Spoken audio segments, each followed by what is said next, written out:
బంగారం సక్సెస్ని వీళ్ళెంతగా ఎంజాయ్ చేస్తున్నారో కూడా అడిగి తెలుసుకుందాం.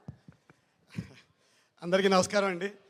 ఈ వేదిక మీద చాలా అఫీషియల్ ప్రోగ్రామ్స్ చేయడం అలవాటు, అలాగే మాట్లాడడం అలవాటు మేడం. సో నేను ఈ ఊళ్ళో ఎక్కువగా పనిచేసింది అదృష్టవశాత్తు విమెన్ ఎంపవర్మెంట్ అనే సబ్జెక్ట్లో 5 ఏళ్ళు పనిచేశాను మేడం. మహిళా సాధికారత.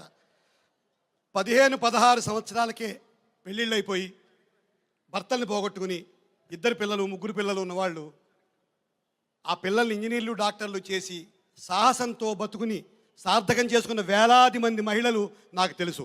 వాళ్ళందరికీ మా ఇంటి బంగారం సినిమాని అంకితం చేద్దాం. అటువంటి మహిళలందరికీ. కార్గిల్ యుద్ధం జరుగుతున్నప్పుడు భారత సైనికులు పాకిస్తాన్లో ఉండిపోతే వాళ్ళని భారత భూభాగంలోకి తీసుకొచ్చింది గుంజన్ సక్సేనా అనే ఒక మహిళా పైలట్. 12 సంవత్సరాల అతి చిన్న వయసులో సామూహిక మానభంగానికి గురై ఆ మానభంగం చేసిన వాళ్ళందరికీ శిక్షలు పడేలా చేసి ప్రజ్వల అనే ఒక ఆర్గనైజేషన్ స్థాపించి మానభంగాలు పొందుతున్న అమ్మాయిలకి సహాయం చేస్తున్న సునీతా కృష్ణన్ పద్మశ్రీ, ఆవిడ గురించి మనం తెలుసుకోవాలి.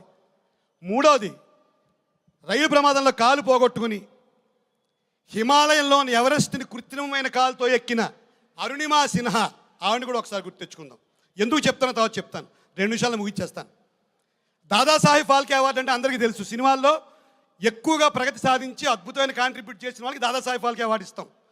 కానీ 1969లో Dadasaheb Phalke award first time ఇచ్చినప్పుడు దేవికా రాణి అనే ఒక మహిళకి ఆ అవార్డు మొట్టమొదటి వచ్చింది.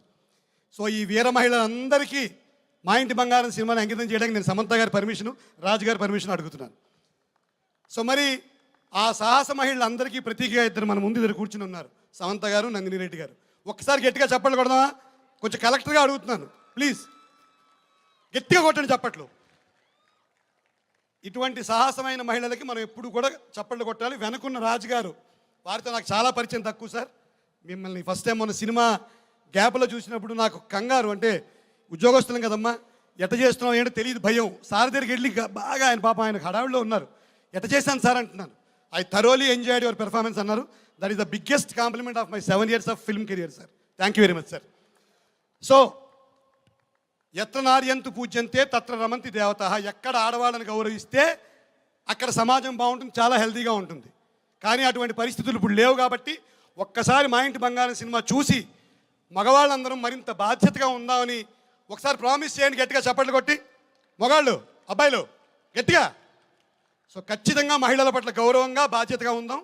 మా ఇంటి బంగారం సినిమాని సక్సెస్ చేసినందుకు అందరికీ నా ధన్యవాదాలు తెలియజేసుకుంటూ, ఈ వేషం ఇవ్వడానికి నన్ను నందిని గారు చాలా ఇబ్బంది పెట్టారు. అది ఇబ్బంది కాదు, అందమైన ఇబ్బంది. నేను 150 సినిమాలు చేసేసాను, నన్ను ఆడిషన్కి పిలిచారు మేడం. ఆడిషన్ చేస్తేనే నీకు వేషం అన్నారు. నేను హ్యాపీగా వెళ్ళిపోయాను. 5 వెర్షన్లు చేశాను. ఇంకా నాకు మనశ్శాంతిగా లేదు. మళ్ళీ పైకి వెళ్ళి సీన్ పిలిచి సీన్ కొంచెం కంగారుగా చేశాను, ఇంకొక వెర్షన్ చేస్తానని చెప్పాను.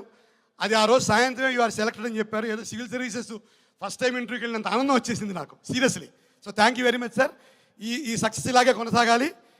అందరం కూడా మహిళల్ని గౌరవిస్తామని, ఈ సినిమా చూసిన తర్వాత బాధ్యతగా ఉందామని ఒక్కసారి ప్రామిస్ చేసుకుంటూ సెలవు తీసుకుందాం. Thank you very much. మీ వాక్ చాతుర్యంతో మమ్మల్ని అందరినీ కూడా అలా కట్టి పెట్టేశారు. ఇప్పుడు శ్రీనివాస్ గారిని మాట్లాడాల్సిందిగా రిక్వెస్ట్ చేస్తున్నాం.